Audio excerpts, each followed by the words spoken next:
Poor girl dropped her groceries on the sidewalk, until the millionaire stopped his car and helped her himself. It had already been a long, exhausting day when Emily stepped out of the corner store, balancing 2 overstuffed paper bags against her chest. The cold wind whipped around the buildings, tugging at her coat and numbing her fingers, but she held on, determined to make it home before the next bus came. She only made it halfway down the block before one of the bags gave out. First a can rolled, then a carton of eggs splattered on the pavement. Apples bounced across the sidewalk, and a loaf of bread landed near a storm drain. She froze. For a few seconds, Emily simply stared at the mess, her breath turning to mist in the air. No one stopped. A couple walked by without so much as a glance. A man in a tailored suit stepped around her like she was a cracked tile on the sidewalk. Her hands clenched, her throat tightened. It wasn't just the bag that had fallen apart, it was her dignity once again. She knelt to gather what she could, holding back the sting in her eyes. Her fingertips were trembling. Every part of her ached from work, from worry, from holding things together that wanted to fall apart. Then she heard it, the soft purr of a slowing engine. A sleek, dark car pulled to the curb just a few feet from where she knelt. It didn't honk, it didn't rev, it simply stopped. The tinted window rolled down slowly, like in a movie, and she expected someone to shout or complain that she was blocking the way. But instead a calm, deep voice spoke. "Need a hand?" Emily looked up, blinking against the grey light. The man inside wasn't what she expected. He looked put together but not flashy. A dark coat, clean lines, sharp features. His eyes were steady, curious. She stood up slowly, brushing her knees and gripping the remains of the paper bag. "I'm fine," she said, almost automatically. But the way he looked at her, like he didn't believe she should be left in the cold alone, picking up broken eggs, made something shift in her chest.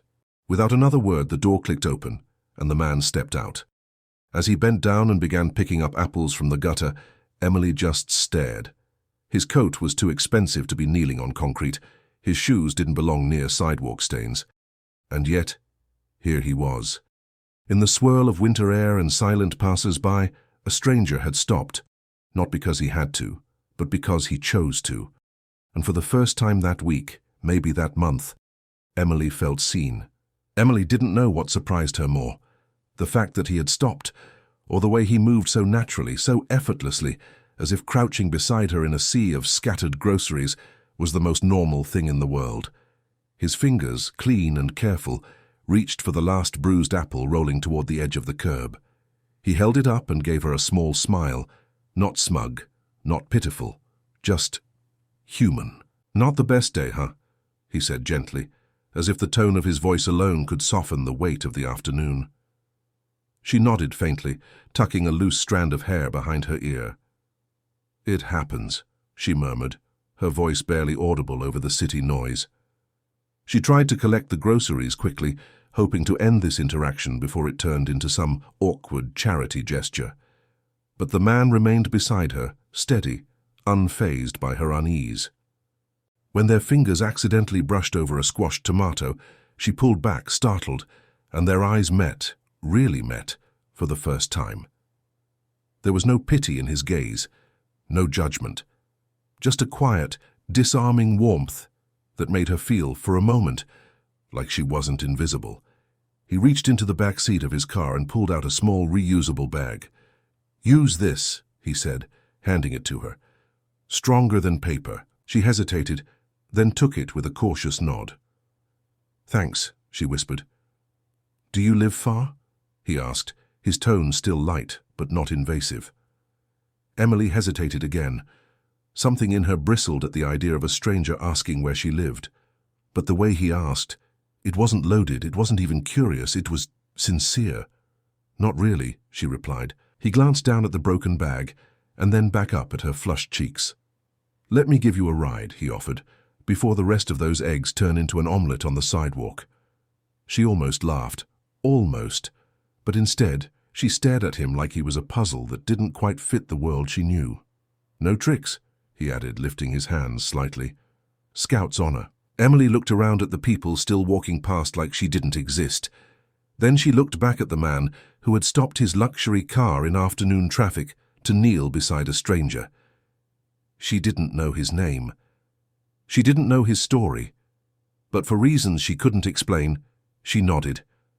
Emily stepped into the sleek black car, her hands still shaking from embarrassment and exhaustion. The leather seat beneath her felt unfamiliar, too soft, too clean, too distant from the world she came from. As the door closed with a gentle click, a quiet jazz tune filled the air, calming the silence that hung between them. The man adjusted the rearview mirror, glanced sideways and said, "Daniel, that's my name." His tone wasn't boastful. It was calm, like he wasn't trying to impress her, only to offer something real. Emily hesitated before replying, unsure whether she owed him more than a name in return. "Emily," she said quietly, watching her own reflection in the glass. He nodded and started driving. She expected small talk, maybe questions that danced around her poverty, or why she was carrying groceries in a torn bag. But Daniel asked something else. "Is your mother all right? I saw the medication bottles roll onto the street earlier." The question hit her harder than she expected. No stranger had ever noticed something like that. "She's stable," Emily murmured, eyes fixed on the streetlights rushing past. "But it's been hard. I work double shifts and still barely make rent." Daniel didn't interrupt. He didn't offer advice. He didn't try to fix anything. He simply listened. As they drove through the winding city streets, a strange sense of peace settled over her. It wasn't just the car or the warmth of the heater. It was being seen, fully seen, without judgment. For the first time in weeks, Emily allowed herself to exhale. When they arrived at the faded brick building she called home, Emily hesitated before stepping out. It wasn't shame, exactly. More like the exhaustion of having to explain herself one more time. The narrow stairwell smelled of damp cardboard and burnt toast. Daniel followed quietly without asking questions, without commenting on the peeling paint or flickering lights. His polished shoes didn't belong here, but he didn't seem to care. Inside, the apartment was clean but cramped. 2 small rooms, mismatched furniture, and a single window that barely let in the pale afternoon light. An oxygen machine hummed gently in the corner where her mother slept, surrounded by pill bottles and a stack of unpaid medical bills. Emily moved quickly, setting the groceries down, checking her mother's forehead, adjusting a blanket like she'd done it 1,000 times before. Daniel stood by the doorway still. He didn't say a word, but something in his posture shifted. The man who had been calm and composed just moments ago now looked like he had been hit in the chest. Not from pity, but from the quiet strength in the way Emily moved, the way she held her world together with fraying thread. She caught his expression and stiffened. "You don't have to pretend," she said, her voice low. "I know this isn't your kind of place." Daniel met her eyes. "You're wrong," he said gently. "This is the kind of place where someone matters more than everything they own." Emily didn't answer. She simply turned away, pretending to busy herself with the groceries. But his words clung to the room like warmth in winter, lingering in the silence. The next morning, sunlight barely crept through the threadbare curtains of Emily's apartment. She moved quietly through the kitchen, preparing her mother's medicine and gathering her bag for work when she saw it, draped neatly over the back of the second-hand armchair. Her deep navy scarf, soft to the touch and unmistakably expensive. It still held a faint trace of his cologne. Daniel must have left it behind when he visited yesterday, though Emily couldn't remember him ever wearing it. She stared at it for a long time, fingers brushing over the fine stitching. Part of her wanted to ignore it, to fold it up, place it in a drawer, and forget the whole strange encounter ever happened. But a louder voice in her heart, one she tried to hush, insisted on returning it. She wasn't someone who kept things that didn't belong to her, even if the owner of that scarf lived in a world where people like her didn't usually belong. Later that day, her stomach knotted with every step she took through the towering glass entrance of his company building. Everything about it was sharp, polished floors, silent elevators, the quiet clicking of heels on tile. She didn't fit here, and she knew it. Her thrift store coat and scuffed shoes were an echo against the pristine luxury around her. Still, she clutched the scarf in both hands like it was a passport, proof that she had reason to be there. The receptionist glanced up, unimpressed. She gave Emily a once-over, her smile tight and brittle. "Do you have an appointment?" "No," Emily said, holding up the scarf. I just need to return something Mr. Ashford left behind. The woman blinked, barely containing a scoff. I'm afraid he's busy. I won't stay long, He doesn't see walk-ins, she said, more firmly this time. Emily stood her ground, unsure of what to say next. The scarf suddenly felt heavier in her hands. Her cheeks flushed with embarrassment. She turned to leave, her steps heavy with defeat, until a familiar voice cut through the lobby's cold elegance. It's all right, Marianne. She's with me. She turned. Daniel stood a few steps behind, sleeves rolled up, phone in hand, eyes fixed on her, not the scarf. On her. There was something soft in his gaze, something grateful, as if she had returned more than fabric, as if she had brought back something forgotten. Emily opened her mouth to speak, but nothing came out. Daniel smiled, stepping closer. You didn't have to come all the way here. I know, she said quietly, offering the scarf. But you left something behind. He took it, but didn't look at it. His eyes never left hers. And maybe, he said, I did that on purpose. Daniel invited Emily not into the cold lobby where they first met, but to the top floor of the skyscraper, into the very heart of his world. As they stepped into the elevator, she stood silently beside him, her shoes still worn from the streets, her hands clutching her old purse as if it could anchor her in this surreal moment. The elevator rose quietly, and neither spoke. Floor after floor vanished beneath them, the city slowly shrinking away through the glass panels, until they reached the 47th. When the doors slid open, a wave of warm air and soft piano music welcomed them. The dining room wasn't filled with clients or executives, but only one table by the window set for two overlooking the skyline. Emily paused, unsure if she should take a step further, but Daniel turned and offered a gentle smile. You've had a long week, he said, pulling out her chair. She sat, still not convinced she belonged here, her eyes darting from the sparkling cutlery to the view of the city far below.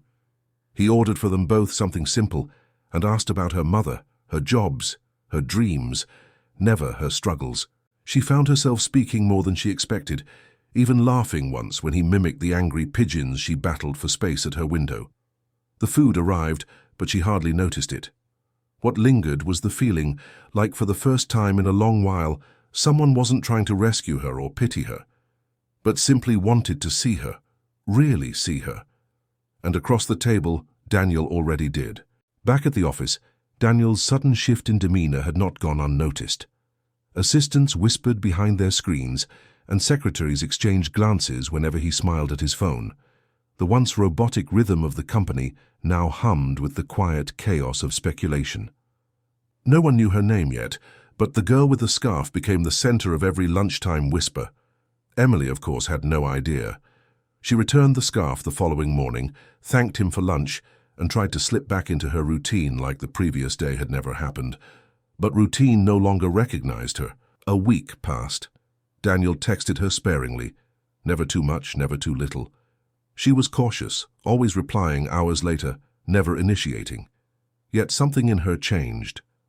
She looked up more often, smiled at strangers, and when the bakery near her apartment accidentally gave her an extra croissant, she laughed instead of offering it back. But the peace didn't last. One afternoon, as she arrived at her second job cleaning an office lobby downtown, two women in sleek blazers passed her. One nudged the other and whispered, "Isn't that her, the flower girl from the lobby?" Emily felt her cheeks burn. She kept her head down and walked faster, but their laughter followed.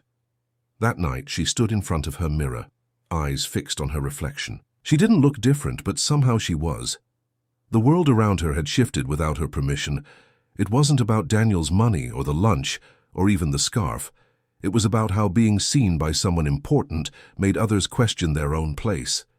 And in their confusion, they turned cruel. The next morning, Daniel showed up outside her apartment building. He hadn't told her he was coming. He held a bouquet of lavender, the only flower she mentioned liking. She stepped out in her uniform, surprise flickering across her face. "You can't keep showing up," she said softly, holding the door open halfway. "I'm not part of your world." He didn't argue. He simply looked at her and said, "That's exactly why I'm here. I've been in mine too long." Still, she didn't let him in. Not yet. But as she closed the door, she held the lavender to her chest and stayed there for a long time, breathing it in like it was the first fresh air she'd had in years. It was an ordinary Thursday morning when Emily left her apartment in a rush, balancing her backpack, coffee, and the aching weight of another long shift ahead. The subway station was already buzzing when she stepped onto the platform, her mind racing through lists, rent, groceries, her mum's medication refill, the pile of unpaid bills on the kitchen counter. As she made her way to the stairs, a sudden gust of wind from a passing train blew a piece of paper across her path. She almost didn't notice it, but something about the neat handwriting caught her eye. She bent down and picked it up. It was a sealed white envelope with her full name written in elegant script, Emily Carter. Her breath caught. She glanced around, half expecting a prank or some kind of mistake. But when she opened it, her heart nearly stopped. Inside was a folded donation receipt, a payment confirmation from her building's landlord, stating that the past 2 months' rent had been covered anonymously. Attached was a tiny note clipped to the corner. No one should lose sleep over a roof. D. Emily stood frozen on the platform as people moved past her. She read the note again and again, each time slower, trying to convince herself it wasn't real. Daniel had paid her rent, quietly, without asking, without expecting anything in return. The train came and went. She didn't get on. Instead, she sat down on a nearby bench, envelope clenched in her lap. Her emotions spiraled. Shock, gratitude, confusion, then frustration. Her hands shook. Why had he done it this way? Why hadn't he told her? Did he think she was some project, a charity case? By the time she got to her shift, she was barely functioning. She cleaned the same spot on the marble floor 3 times, mind spinning. That evening, she texted Daniel only 2 words. "We need to talk." His reply came instantly. "I'll be there, whenever you're ready." She didn't know what she was more afraid of, confronting him, or what she might feel if he said he truly meant it. Emily waited at the park bench where they'd once shared coffee weeks ago, back when everything between them felt light, uncertain, and thrilling. Now the folded envelope in her coat pocket weighed her down like stone. When Daniel arrived, dressed in a wool coat and scarf, his expression was unreadable. He approached slowly, hands tucked into his pockets, his gaze cautious but unwavering. She didn't offer a greeting. Instead, she pulled the envelope from her pocket and held it up between them. "Why didn't you tell me?" she asked, her voice steady but edged with hurt.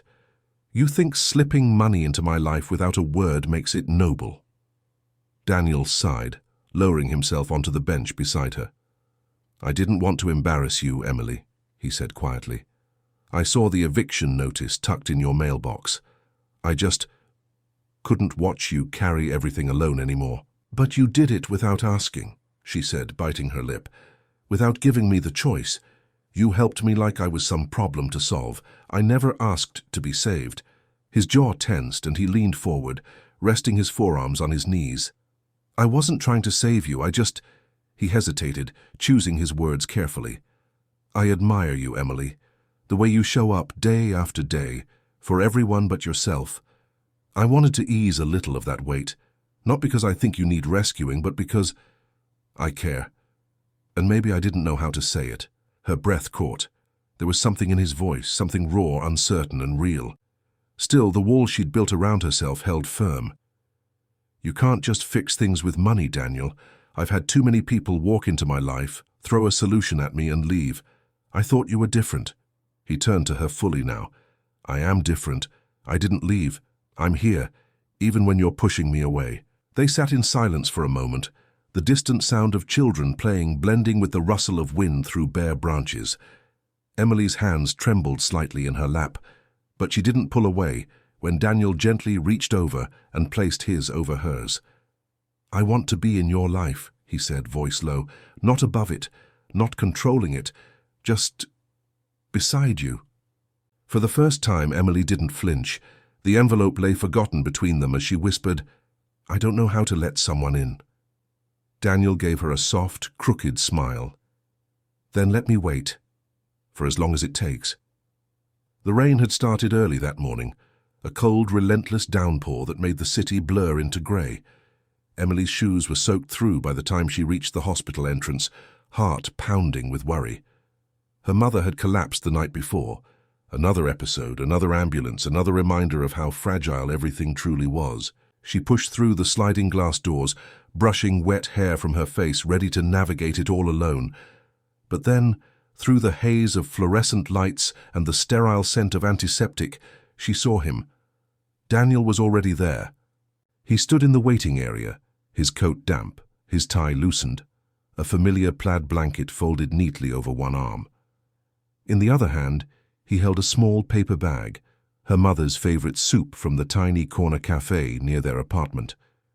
When he turned and saw her, his eyes softened in that way she'd come to recognize, quiet concern, without pity. "Emily," he said, stepping forward. "She's stable. I spoke with the nurse. They're running tests." She opened her mouth, but nothing came out. No protest, no resistance. The words she'd practiced on the bus ride here, defenses she thought she needed, melted in her throat. "I brought this for her," he said, holding up the bag. "And this," he offered the blanket, "is for you." Her fingers brushed against his as she took it, and suddenly it wasn't about favors or pride or control. It was about showing up, about being there, about not having to pretend she was okay when she wasn't. "I didn't ask you to come," she whispered. "I know," he replied, "but I wanted to." For a long moment, neither of them moved. The storm raged outside the glass. Cars hissed along the wet streets, and somewhere down the hallway, a monitor beeped steadily. But in that quiet bubble, something shifted. Emily stepped closer, her voice barely audible. "You keep doing this, breaking through." Daniel didn't smile, didn't gloat. He simply said, "Then let me be your shelter, Emily, just this once, just tonight." She didn't answer, but she didn't walk away either. And that was more than enough. The rain had passed, leaving the city glistening under a quiet sunrise. A soft amber hue washed over the narrow streets of Emily's neighborhood as she walked beside Daniel, their steps slow, unhurried. It was the first time he had insisted, not on taking her somewhere high and polished, but on being part of the world she came from. No chauffeured cars, no reservations, just sneakers, cracked sidewalks, and the scent of fresh bread from Mrs. Callahan's bakery on the corner. Children played with a deflated soccer ball in the alley. An old man tipped his cap at Emily as they passed. She waved back with a familiarity that made Daniel feel like a visitor in a world he hadn't realized existed. Not because it was hidden, but because he'd never cared to look for it. She showed him the mural painted by local teens on the brick wall by the laundromat, the one her mother had donated paint for. She pointed to the community garden she helped tend on Sundays after double shifts. Every corner of the neighborhood held stories, pieces of her life that didn't glisten like his world did, but carried weight and meaning he had never considered valuable, until now. They stopped by a tiny park, barely larger than a parking lot, with chipped benches and uneven gravel. Emily sat, brushing hair from her face as a breeze passed. Daniel remained standing for a while, just taking it all in. "You grew up around here?" he finally asked. She nodded. "Moved away for college, came back when Mom got sick." He looked around again, slower this time. "I never realized how much a place can say about a person." Emily raised an eyebrow. "And what does this place say about me?" Daniel smiled, not the confident, businesslike smile he wore at meetings, but something gentler. "That you're strong, grounded, that you carry more than people see." She laughed under her breath. "Most people just see the clothes, the paycheck, the rent I'm always behind on." "Then most people are blind," he said, sitting beside her. For the first time, she didn't flinch at his words. She didn't remind him of how different their lives were. Because in that moment, in the quiet corners of her world, she saw that Daniel wasn't there to fix her life. He was there to understand it. And maybe for the first time in a long time, she wasn't afraid to let someone try. It had been 6 months since their worlds collided on the sidewalk. 6 months of slow afternoons and long conversations, of learning and unlearning, of finding something steady in the chaos that once defined both of their lives. And today, Emily had no idea what was waiting for her inside the grocery store where it all began. She walked through the automatic doors with her canvas tote slung over her shoulder, her mind on oatmeal and discounted tomatoes. The fluorescent lights buzzed faintly overhead as she wandered toward the produce section, her steps familiar, until she noticed something strange. A path of scattered red rose petals stretched across the linoleum floor, leading past the bananas and onions, curving gently into the very aisle where her bag had once torn open, and her life had changed. She followed the trail, her heart thudding unevenly. Her breath caught as she turned the corner and saw him. Daniel stood at the far end of the aisle, dressed in his weekend best, crisp jeans, a navy sweater, sleeves rolled casually up his forearms. He looked out of place among the shelves of cereal and canned soup, but his eyes, the way they locked onto hers, made the whole aisle feel like a cathedral. In his hand he held a small red grocery bag, the same kind that once betrayed her on the sidewalk. He took a deep breath, knelt down on one knee, and opened the bag. Inside, nestled between folded paper towels and a bar of dark chocolate, was a simple velvet box. He didn't raise his voice.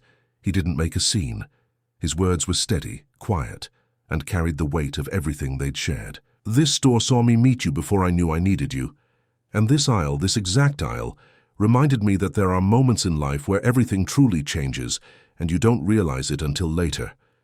That day, I helped a woman pick up tomatoes. Today, I'm asking that woman to spend the rest of her life with me. Emily didn't speak at first. Her hand covered her mouth, eyes brimming. A few customers had stopped nearby, watching with the kind of warm silence reserved for real human moments. One of them even whispered, "Say yes," under her breath. Emily finally stepped forward, laughing through tears, and knelt down to meet him. "Daniel," she said, voice shaking but sure, "this aisle will never be the same." And then she nodded, once, twice, and pulled him into the kind of embrace that makes everyone else in the world disappear. The wedding was not what anyone expected from a man like Daniel. There was no palace, no sweeping staircase, no orchestra. Instead, it took place in the community garden 2 blocks from Emily's old apartment, a space she had once volunteered at between shifts. Twinkling string lights hung from the trees, folding chairs lined the dirt path, and under a modest arch of wildflowers stood the girl who once knelt on a cracked sidewalk, and the man who once stepped out of his car without hesitation. Daniel had insisted on that location. "If I hadn't turned left on that street," he told the guests, "I never would have found my home." Emily, standing beside him in a simple satin gown, didn't need to say much. Her eyes said everything, about where she'd been, what she'd lost, and the miracle of being seen by someone who didn't try to change her, but chose to love her exactly as she was. But that wasn't the real surprise. A few weeks later, Daniel made a public announcement. He had sold his stake in his company, the same empire he had built for years, gone. And the reason, he said, was simple. "I don't want to build skyscrapers anymore. I want to build a life that feels like home." He and Emily opened a foundation instead, one that supported single caregivers, struggling students, and small grocery shop workers. The first donation went to the checkout clerk, who always smiled at Emily when she paid in coins. And their story. It became a whisper in the city. "Did you hear about the CEO who gave up everything for a girl with broken grocery bags?" Some didn't believe it. Some called it a fairy tale. But those who saw them walking hand in hand on quiet streets knew it was real. Emily was never the girl who needed saving. She was the girl who reminded someone powerful that love isn't found in boardrooms or sky views, but in the smallest moments, the quietest gestures, the kindness no one else sees. And maybe that's what this story really is. Not about money or status or fate, but about stopping the car when no one else would, and choosing to stay. If this story touched something in you, if it reminded you that even the smallest moment can change a life, don't leave without subscribing. Because here at Tales That Stay we believe in stories that done.